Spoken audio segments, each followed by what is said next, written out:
Queridos amigos que siguen el podcast Consejos Divinos o el canal de YouTube de restauraministerios.org, estoy grabando este video porque sigue la polémica, los comentarios acerca, pues ya no tanto de Asbury, Kentucky, la Universidad de Asbury y el Seminario Teológico de Asbury. Ya ese tema como que ha quedado relegado a un segundo, tercer plano, cuarto, quinto, sexto. Ahora de lo que se está hablando es de el avivamiento. ¿Qué es avivamiento? ¿Hay o no hay avivamiento? ¿Necesitamos o no necesitamos avivamiento? Bueno, la tendencia que yo veo es, como les dije en el video pasado que grabé con Adolfo Ocampo, lo que yo veo es sí una necesidad. Necesitamos avivamiento. ¿Por qué? Por una carencia espiritual, seguramente. Yo creo que ahí está el problema. Y en este video voy a estar hablando de lo que Dios ha estado haciendo desde el pueblo de Israel. Vámonos a ir hasta allá atrás. Porque, y ustedes van a decidir si le llaman avivamiento o cómo. No le llamo yo avivamiento. No creo que sean necesarios. No creo que debamos esperar un avivamiento. Voy a estar hablando de este libro un poquito, porque no del libro en general, sino de lo que estoy hablando acá acerca de las reformas. Ahora, no estoy hablando de la reforma de Martín Lutero y los reformadores, Calvino y todos ellos. No voy a hablar de ellos tampoco. Creo que cuando yo leo la palabra, el concepto que yo extraigo de el mover de Dios aquí y allá es el concepto de reformar nuestro culto, el culto que le damos a Dios, reformarlo. ¿Por qué? Porque de alguna manera y en algún momento dejamos de rendir este culto a Dios, se transforma en algo más. Yo lo he estado llamando religiosidad. Ahora, algunos creen que cuando yo uso el término religiosidad estoy descartando el término religión, que son dos cosas completamente diferentes.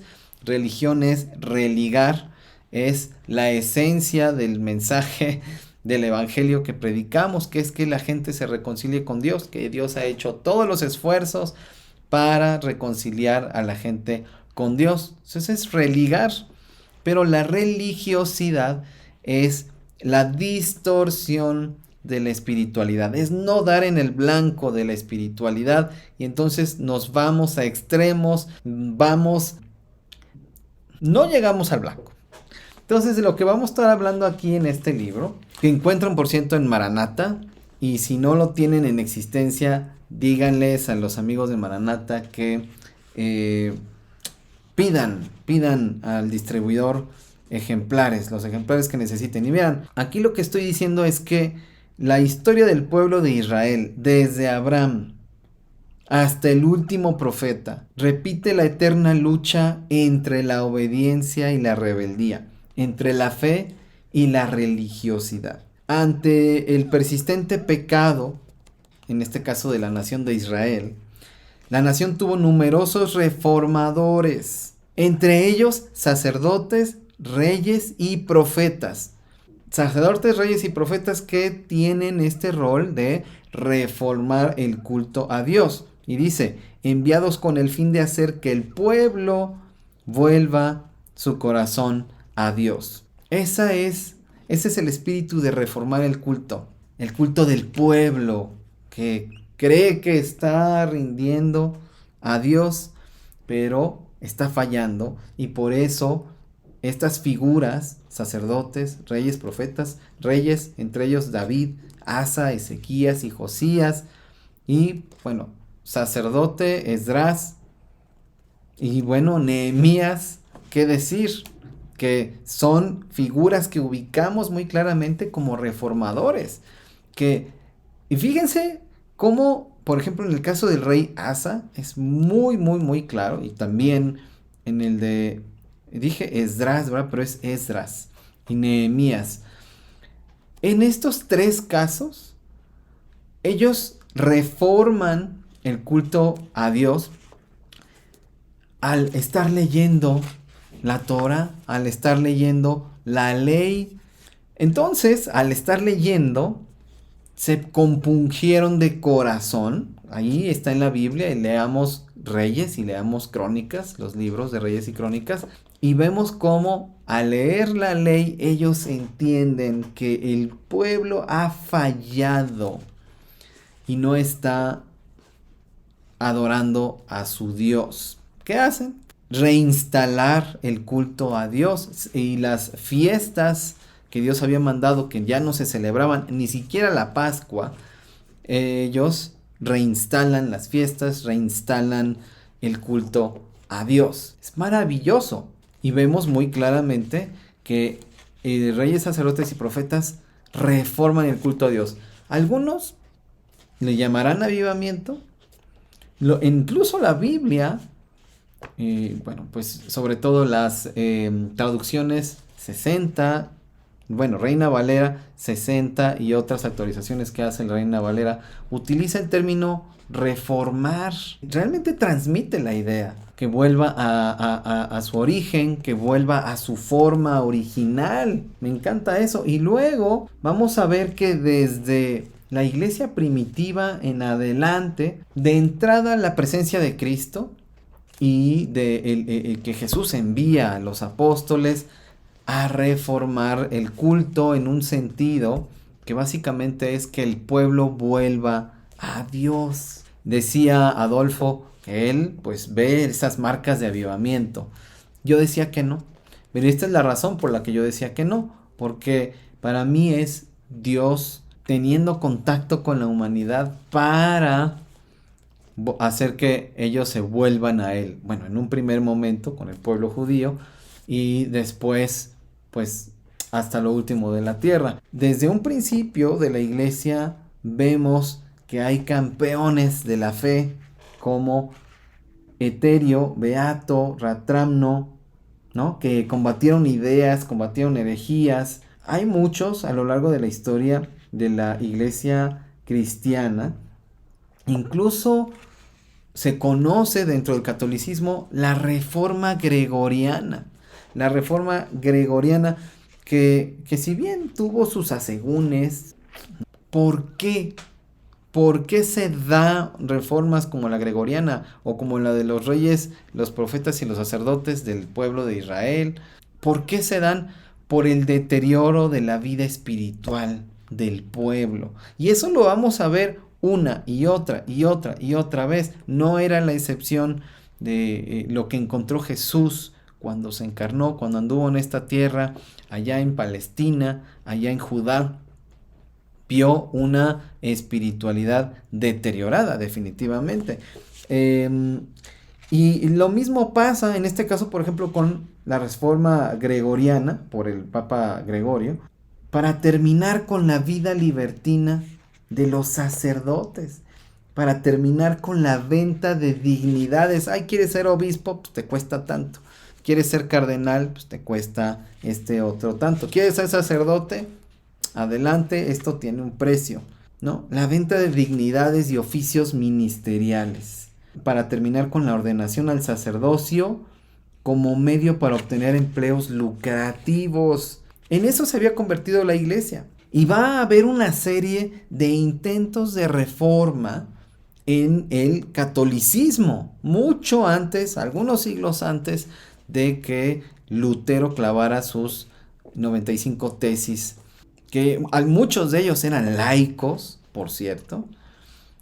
Arnaldo de Brescia, Pedro Baldo, Raimundo Roger, ¿no? De los albigenses, Raimundo Lulio, Itogerio Bacon, Hugo de Sancaro, Juan Ruysbroeck, Enrique Suso, Juan Tauler, Juan Wycliffe, conocidísimo, lo ubicamos bien.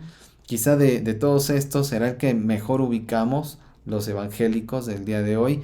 Pedro Daly, Juan Hus, también otro que ubicamos muy bien. Juan Charlier Gerson, Nicolás Clemanges, Juan de Goch, Tomás de Kempis, en fin. Muchos y bueno, muchos otros más cuyos nombres se perdieron, pero la historia los recuerda, la historia los ubica como personas que impulsaron, procuraron purificar eh, cómo la iglesia ya instituida buscaba a Dios y terminar con las muchas maneras en las que la iglesia se estaba corrompiendo y denunciaban de qué maneras la iglesia se estaba corrompiendo. ¿Eran avivamientos dentro del catolicismo? Algunos se resistirán a verlo, los que crean en los avivamientos. Yo veo muy claramente, y la historia, fíjense, bueno, por acá lo voy a dejar, pero voy ahora a tomar este otro libro, Historia General del Cristianismo, esto que editó Alfonso Ropero, y, y lo veo en la historia del cristianismo, repetirse una y otra vez, y veo la historia del cristianismo como subidas y bajadas en la vida espiritual de la iglesia cristiana. Y estaba leyendo yo, bueno, repasando todo esto, pero es algo que incluso en la clase de problemas contemporáneos de la iglesia y en el Seminario Teológico Bautista Mexicano, en el que doy clases, en la materia de problemas contemporáneos de la iglesia, repasamos la historia de la iglesia, la historia del cristianismo, y precisamente con el fin de trazar en la historia hacia el pasado, pues estos movimientos reformadores que buscaban decirle al pueblo, a la iglesia, a los cristianos, a la gente, volvámonos a Dios. No, normalmente, fíjense lo que les voy a decir. Las iglesias cristianas pensamos que el evangelismo es de la iglesia para afuera, del edificio donde nos reunimos para afuera, que pues obviamente son los no cristianos los que necesitan el evangelio. Pero olvidamos como iglesias cristianas pensar en cómo reformar nuestro culto a Dios. Y estuve viendo, por ejemplo, muy particularmente para este video, cómo fue la evangelización en Europa. Y a veces tenemos esta idea de que el apóstol Pablo prácticamente se hizo cargo de la evangelización de Europa y él abrió las puertas, introdujo el evangelio en esta región, pero el trabajo para la evangelización del continente europeo era inmenso y muchos colaboraron en esta gran empresa.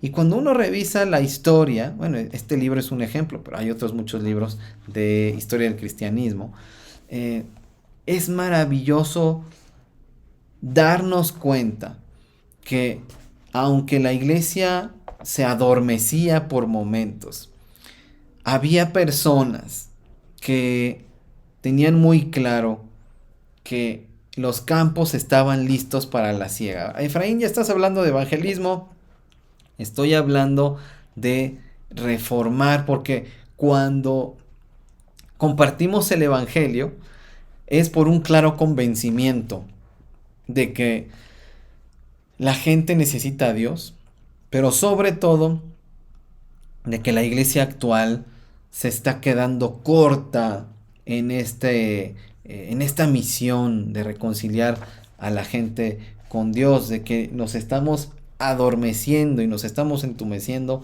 y no estamos logrando esta empresa y hombres que amaban a Dios decididos a llevar el evangelio al último rincón de Europa, pues de verdad que asumían esta empresa de llevar a cada parte, incluso pues muchos mártires dejaron sus vidas ahí en Europa, en territorios de los bárbaros. Movimiento, yo creo que es una palabra que describe mejor cuando hay un despertar especial digamos, especial para distinguirlo de lo ordinario. Un despertar especial, espiritual, que nos ayuda a entender que debemos seguir a Jesús con sus reglas, vamos a decir así, no con nuestras reglas. Y eso era siempre lo que motivaba un movimiento reformador, que insisto, no estoy hablando de la reforma de los 1500 de ese siglo. Estoy hablando de el convencimiento de hombres y mujeres que amaban a Dios, de reconocer su pobreza espiritual, de reconocer que no estaban dando en el blanco de amar a Dios, de amar a su prójimo, de obedecer a Dios como se supone que debían hacerlo. Y entonces buscaban, llamaban a la iglesia a cuestionar prácticas que no tenían nada que ver con el Evangelio, con las enseñanzas de Cristo, cuestionarlas, denunciarlas y reformar el culto. Fíjense que los hermanos Wesley, ¿no? Que los fundadores del metodismo, pues precisamente tiene las mismas marcas, y hablando, algunos describen esto como avivamiento. Yo lo describiría como otro movimiento reformador del culto a Dios, porque John Wesley, que cuando cruza el océano Atlántico, va hacia Estados Unidos, y ahí en el mismo barco conoce a algunos moravos, este grupo de cristianos también, que se distinguía por su fidelidad, por su amor a Dios. Y en la vida de estos moravos impactaron profundamente a Juan Wesley, que lo primero que hace él es cuestionar su fe, cuestionar su espiritualidad de una manera que podríamos llamar santa, de una manera santificadora. Él decía: yo no tengo la fe que tienen estas personas, yo no vivo de la manera en la que viven. Ellos finalmente lideran un amplio y profundo movimiento reformador. Y bueno, como sabemos, en la historia contemporánea de la iglesia comienzan a hacerse grupos, en este caso los metodistas, como un movimiento que atrae a personas que están cuestionando su espiritualidad, pero quieren renovar su espiritualidad. Reconocen su religiosidad. En la Inglaterra de los 1700 del siglo XVIII se encuentra también otra vez en una frialdad, o si quieren llamarla tibieza espiritual, terrible. Ellos se dan cuenta de que no pueden vivir su vida cristiana de la manera en la que la están viviendo, y se convierten en misioneros. Nos hace pensar cómo estamos viviendo nuestro cristianismo nosotros mismos. Pero el metodismo no fueron los últimos que lideran un despertar espiritual, un movimiento reformador del culto a Dios. Hay muchos. El movimiento puritano es uno de ellos, que para algunos tiene sus asegúnes. Ningún movimiento es perfecto. Hay que decir eso. Ningún movimiento es perfecto, y hay que reconocer que como movimiento que busca reformar el culto a Dios, que buscó en su momento hacerlo, los puritanos movieron un gran despertar en cuanto a la devoción, por ejemplo, entre muchas otras cosas, pero son respuestas a la religiosidad, son respuestas a una fe fría, una fe oxidada, ¿no? Son respuestas, bueno, y fe pues como para aludir de alguna manera a la iglesia, porque la fe debe ser viva, la fe es fe porque es viva, ¿no?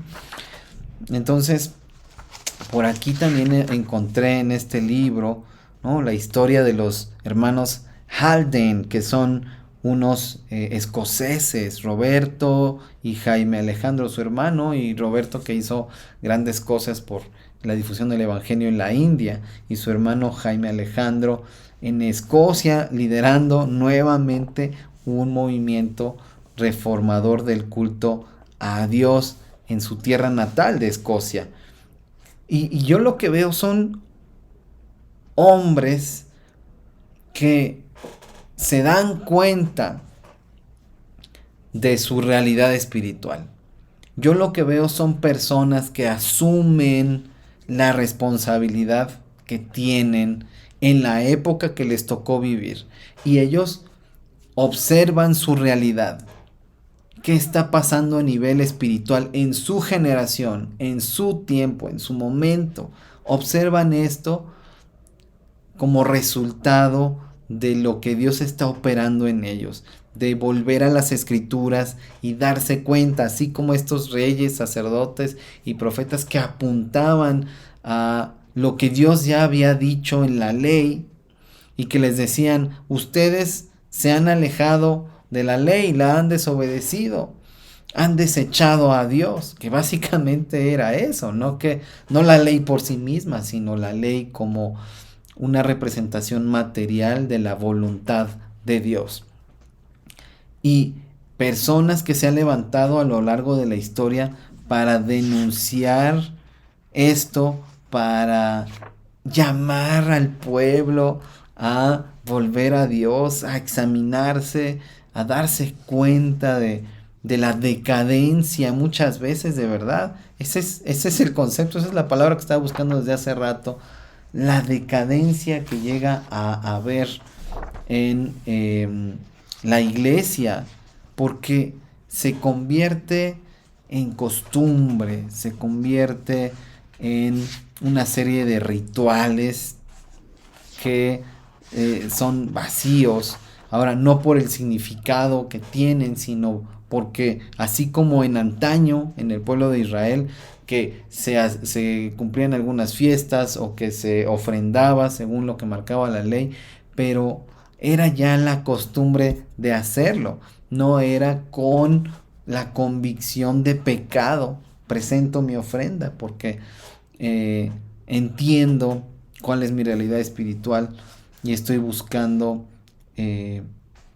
la comunión con Dios. No es ese entendimiento, sino un, un cumplir, digamos, superficial, ritual, de las convenciones religiosas de nuestra fe, déjenme decirlo así, sin una conciencia de para qué lo hacemos. Y obviamente dejamos de compartir el Evangelio. Y el compartir el Evangelio en los movimientos de reforma del culto a Dios,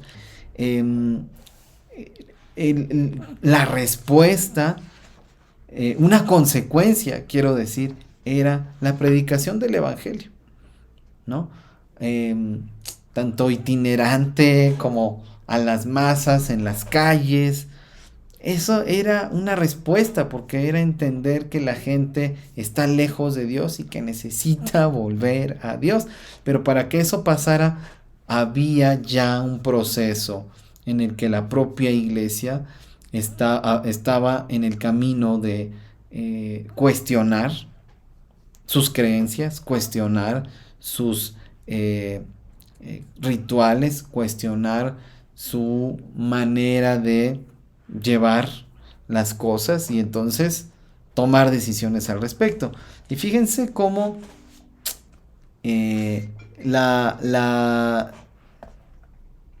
lo que pasó, como estas respuestas de las iglesias y de los hombres de fe que aman al Señor, estas respuestas a lo largo de la historia y sobre todo en la historia contemporánea, que tenemos evidencias muy claras de qué pasó cuando hombres y mujeres que amaban a Dios llevaban eso a sus últimas consecuencias en el tiempo que les tocó vivir, en la generación que les tocó vivir, a las iglesias de esta generación.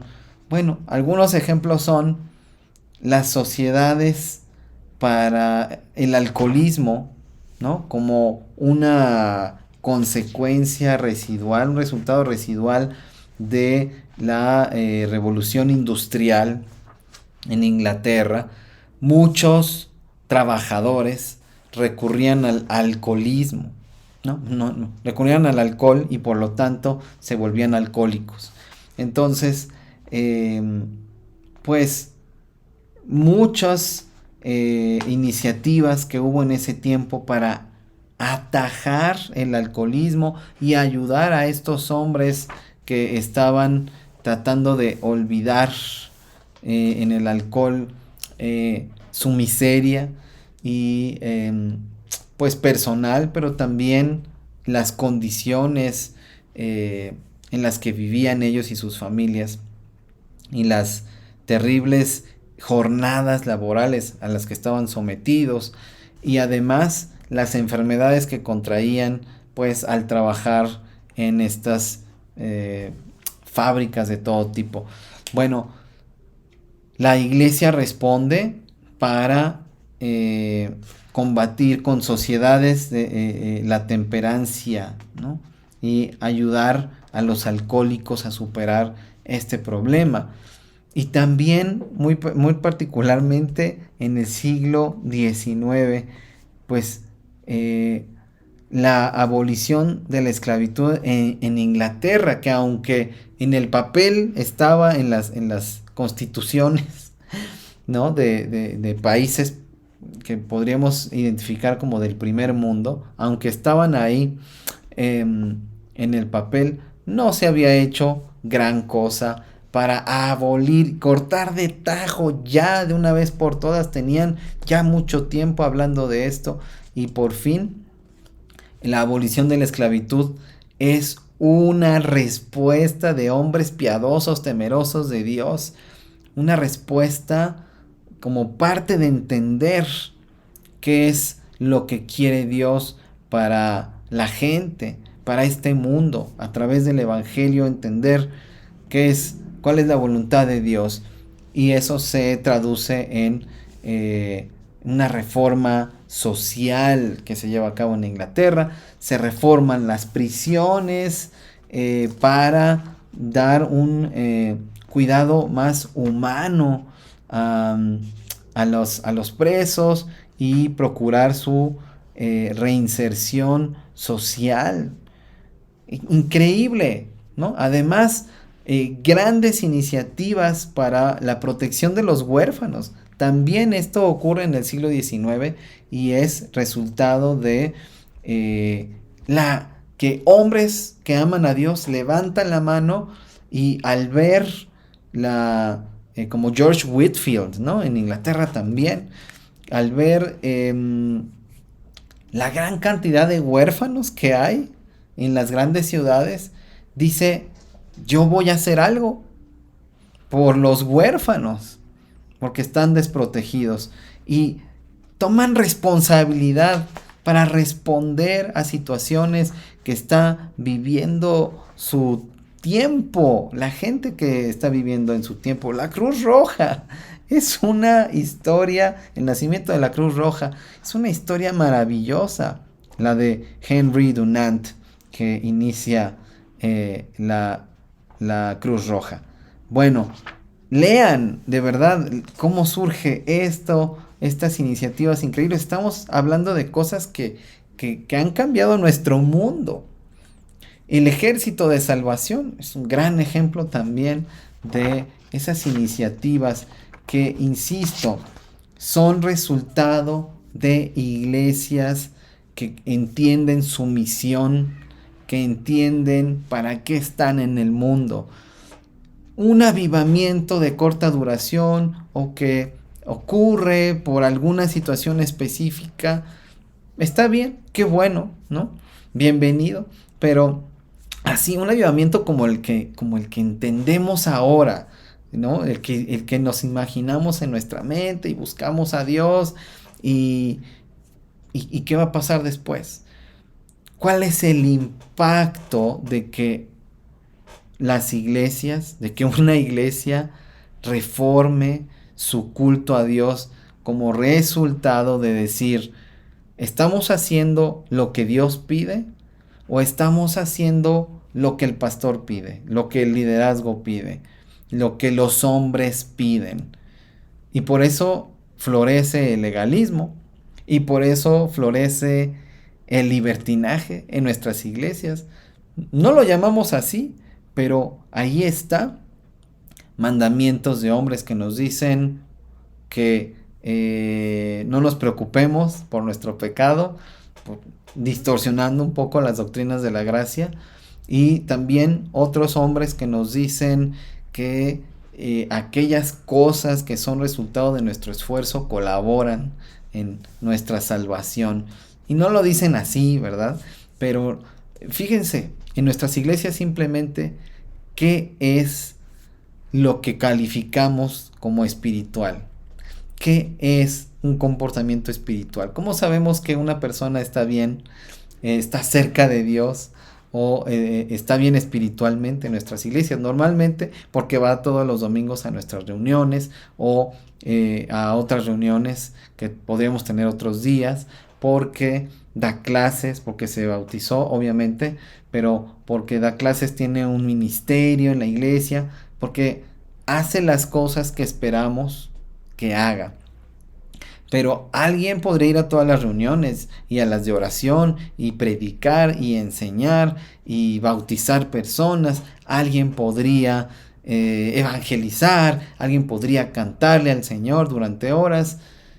Y eso no implica ni significa que esté adorando a Dios, que sea una ofrenda viva, que esté rindiendo un culto racional al Señor.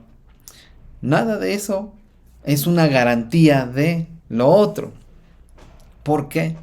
Sin duda necesitamos reformar nuestro culto a Dios, empezando por cuestionar, a ver, ¿qué creemos con respecto a esto? ¿Qué estamos enseñando? ¿Qué estamos diciéndole a la gente? ¿Qué creemos? Sí, creemos el Evangelio. Aquí están nuestras doctrinas preciosas. Pero en la práctica, ¿qué estamos comunicando? ¿Qué estamos enseñando? ¿Qué hemos escrito en piedra que está humillando, que está siendo injusto, está promoviendo injusticias en las propias iglesias? ¿Qué? Observar detenidamente nuestras palabras, nuestras actitudes como iglesias locales. Entonces, bueno, pues, perdón, fue un viaje muy somero, ¿no? Realmente, aquí está el libro, eh, pero el objetivo es este. Tenemos que reformar nuestro culto a Dios, estamos necesitados de eso, por eso hay esta expectativa del avivamiento y lo más chistoso es que esperamos que llegue. Pero la historia de la iglesia nos muestra a personas que asumieron su responsabilidad en su tiempo como resultado, sí, de la obra del Espíritu, de la obra de Dios en sus vidas, pero respondieron con responsabilidad para llevar consuelo, para aliviar el sufrimiento, para atacar las injusticias que vieron en sus tiempos cada uno, pero principalmente para llamar a la gente a volverse a Dios, a convertirse a Dios, centrados en el Evangelio de Jesucristo. Esa es la reforma al culto a Dios que necesitamos. Necesitamos responsabilizarnos y no nada más como esperar a que algo pase, a que algo llegue, ¿no? No, por eso la emoción de Asbury en Kentucky, ¿no? Está evidenciando nuestra religiosidad. O quizá debería decir, podría estar evidenciando nuestra religiosidad. Habrá que ver. Iglesias, los animo a reformar nuestro culto a Dios y empezando por preguntarnos, cuestionar. Bueno, ya, no quiero ser tan reiterativo, así que ahí los dejo con estas reflexiones. Y me despido diciendo, como siempre, que Dios sea contigo y hasta pronto.